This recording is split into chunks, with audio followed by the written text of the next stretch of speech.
This morning, frustrations mounting as America anxiously waits for election results.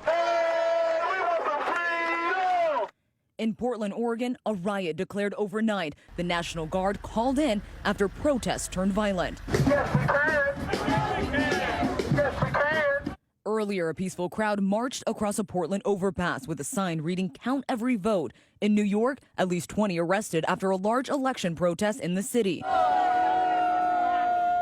In Las Vegas, Trump supporters holding a Stop the Steal rally. We want a free, fair, and transparent election, and the Democrats are trying to steal it right out from underneath us. And in Detroit, a Stop the Count protest.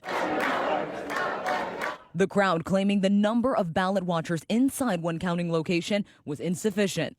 But the health department calling the police after saying the building was at capacity. Trying to disrupt and trying to stop the votes from being counted.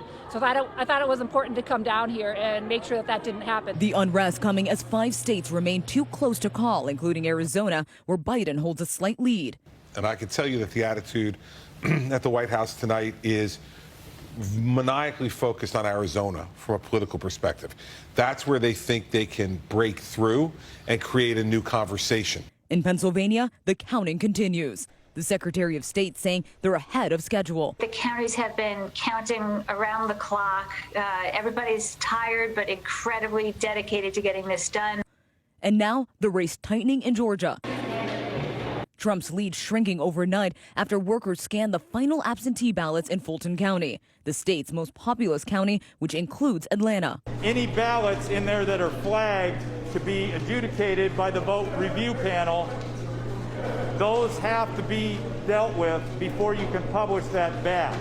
So the vote review panel will go through and they'll see any contest that's on a ballot that has some question as to the way it was marked. The vote review panel then decides voter intent. Now confusion over when Georgia will finish reporting results. The Secretary of State saying they expect that to happen by Friday. But officials in Gwinnett County say they expect a final tally by Saturday. I want everyone to know, the sound of my voice, that every legal vote in Georgia will count.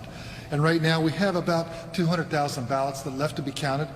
With the absentee ballot process, counties worked on scanning those, as many as they could, and then there are also about 40 to 50,000 early votes that need to be counted. Every legal vote will be counted. And as President Trump's window to winning a second term appears to narrow, his team is vowing to fight, already filing multiple lawsuits. We're going to win outright, but should those 3 extra days of ballots matter, we believe will prevail at the Supreme Court. And Joe Biden this morning feeling confident he will win once the votes are counted. Every vote must be counted. No one's going to take our democracy away from us. I know this won't be easy. I'm not naive, but I also know this as well.